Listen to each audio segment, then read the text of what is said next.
Media की तारीख़ में पहिरियों भेरो सिंध टीवी नेटवर्क तरफां हैदराबाद में सोशल मीडिया कॉन्फ्रेंस कोठाई वई। डिजिटल मीडिया के माहिरन ॿोली सकाफ़त के बचाइण, समाज सियासत और सहाफ़त में हकारी रवैयन के हथी ॾियण लाइ डिजिटल लिटरेसी के अणटर करार ॾींदे डिजिटल ख़्वांदगी ज़रिए जदीद दौर के चैलेंजिस के मुंहुं ॾियण ते ज़ोर भरियो। इन हवाले से तफ़सील लाइ ॾिसूं था फ़हीम बबर जी रिपोर्ट। डिजिटल मीडिया के माहिरन ॿोली सकाफ़त के बचाइण, समाज सियासत तोड़े सहाफ़त में हाकारी रवैयन के हथी ॾियण लाइ डिजिटल लिटरेसी के ज़रूरी करार ॾींदे चयो आहे त डिजिटल ख़्वांदगी सां ई जदीद दौर के चैलेंजन के मुंहुं ॾेई सघिबो ऐं उहे फ़र्द ऐं इदारा अॻिते वधंदा जेके डिजिटल दुनिया के समझंदा। सोशल मीडिया ऐं डिजिटल लिटरेसी की अहमियत के नज़र में रखंदे सिंधी मीडिया की तारीख़ में पहिरियों भेरो सिंध टीवी नेटवर्क पारां सहाफ़िन के ॼाण फराहम करे संदुनि सलाहियतूं वधाइण लाइ हैदराबाद में सोशल मीडिया कॉन्फ्रेंस मुनक़द कई वई। सिंधी लैंग्वेज अथॉरिटी के हाल में सिंध टीवी नेटवर्क के चेयरमैन डॉक्टर अब्दुल करीम राजपर की सदारत में Sindh TV social media conference के उनवान हेठ मुनक़द कयल कॉन्फ्रेंस में इंफॉर्मेशन टेक्नोलॉजी, तालीम, सोशल मीडिया के माहिरन शिरकत कई, जॾहिं त सिंध के मुख़्तलिफ़ इलाइक़नि सां ताल्लुक़ रखंदड़ सहाफ़ी पिण वॾी तादाद में शरीक थिया। कॉन्फ्रेंस में सऊदी अरब हुकूमत के साइबर सिक्योरिटी वाले इदारे के सीनियर कंसल्टेंट गुल मला, डिजिटल मीडिया और IT के माहिर डॉक्टर अयाज उकेली, IT माहिर शबीर कुंभर, अली हसन मला, लेखक और तालीमदान इनाम शेख, दानिश्वर जामी चांडियो, सीनियर सहाफ़ी और हैदराबाद प्रेस क्लब के सदर खालिद खोखर खिताब कयो।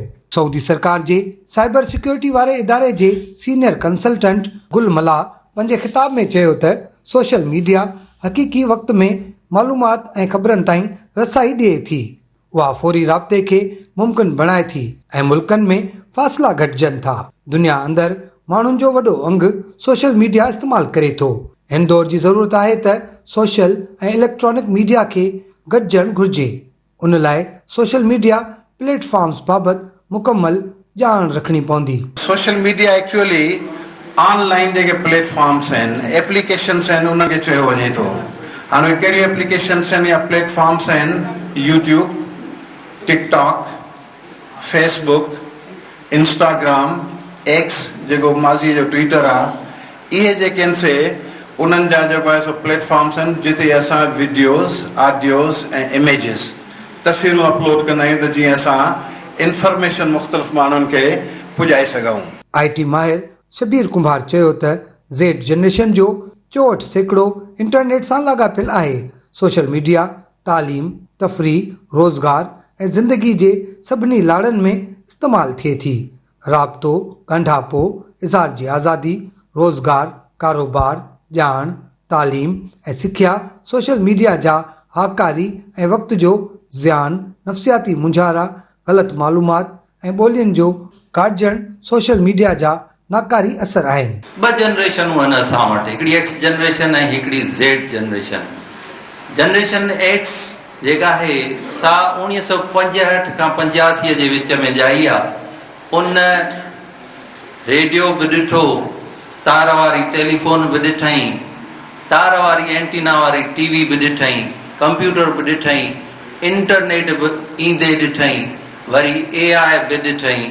माना उन सभु शयूं ॾिठियूं आहिनि, पर पंहिंजे पाण में ईअं खणी चऊं त एज फैक्टर जे करे एतिरो चुस्त नाहे या जनरेशन जेतिरी जनरेशन ज़ेड आहे। डिजिटल लिटरेसी माहिर अयाज अहमद उकेली डिजिटल लिटरेसी ते प्रेज़ेंटेशन ॾींदे चयो त जीअं लिखण, पढ़ण ऐं बुनियादी हिसाब खे लिटरेसी सॾिजे थो, अहिड़ी रीत इंटरनेट ते मौजूद प्लेटफॉर्म्स ऐं साइंस बाबति तालीम के डिजिटल लिटरेसी सॾिजे थो। डिजिटल लिटरेसी वक्त की ज़रूरत आहे। जेकॾहिं डिजिटल लिटरेसी हासिल न करे सघबी त उनखे हिन दौर में अणपढ़ियल ई तसवर कयो वेंदो। मुल्क में इंटरनेट जो निज़ाम कमज़ोर आहे।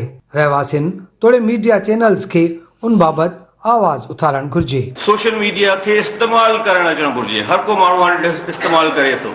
छा तव्हां उहो इस्तेमाल सही करियो था?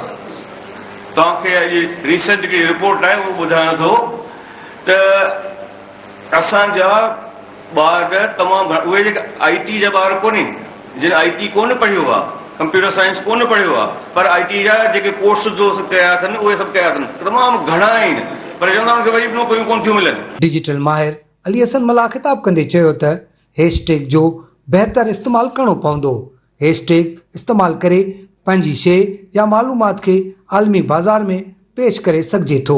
दानिश्वर ऐं अदीब जामी चांडियो ख़िताब कंदे चयो त सोशल मीडिया सबबि दुनिया जूं हिकु हटियूं ख़तम थी वियूं आहिनि। मुस्तक़बिल उन जो आहे जंहिं वटि इल्मु आहे। सोशल मीडिया रुगो परावा पटका लाहिण जो अमल नाहे।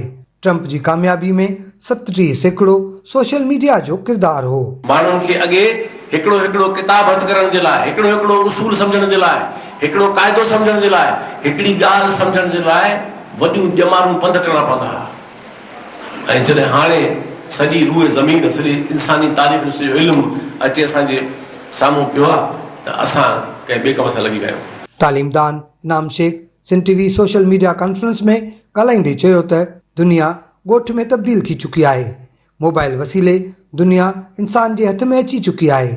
सिंध खे सोशल मीडिया खे सिखी ऐं सम्झी बहितर इस्तेमालु करणो पवंदो। असां जेको आहे सो हिकिड़ो फोनोग्राफ ॾिठो हो ऐं हाणे मोबाइल ते आहियूं। इन विच में अलाए केतिरो सफ़र थियो, चेंजर आयो, टेप स्पूल्स आया, टेप रिकॉर्डर आयो, साईं रेडियो आयो, ऐं हाणे हिन मोबाइल में हिकिड़ी दुनिया बंदि आहे। सीनियर सहाफ़ी ऐं हैदराबाद प्रेस क्लब जे सदर ख़ालिद खोकर कॉन्फ्रेंस खे ख़िताब कंदे चयो त सोशल मीडिया जे सभिनी पासनि खां वाक़फ़ियत हुजणु लाज़मी आहे।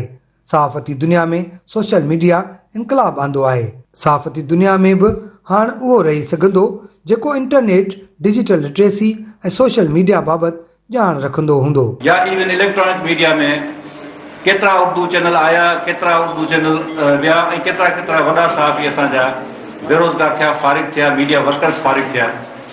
हिकिड़े अंदाज़े मुताबिक़ तक़रीबन गुज़िरियल 6-7 साल खां 15,000 मीडिया वर्कर जेके से बेरोज़गार थिया, ऐं उन्हनि मां उन्हनि सर्वाइव कयो जिन वीलॉग कया, यूट्यूब ते आया। जेके नवां जेके मेथड्स आहिनि मीडिया जा, डिजिटल मीडिया जा, सोशल मीडिया जा, उन्हनि टूल्स इस्तेमालु कया, उहे सर्वाइव करिया, ऐं ॿिया जेको आहे सो फारिग थी विया, वीचारा बेरोज़गार थी विया।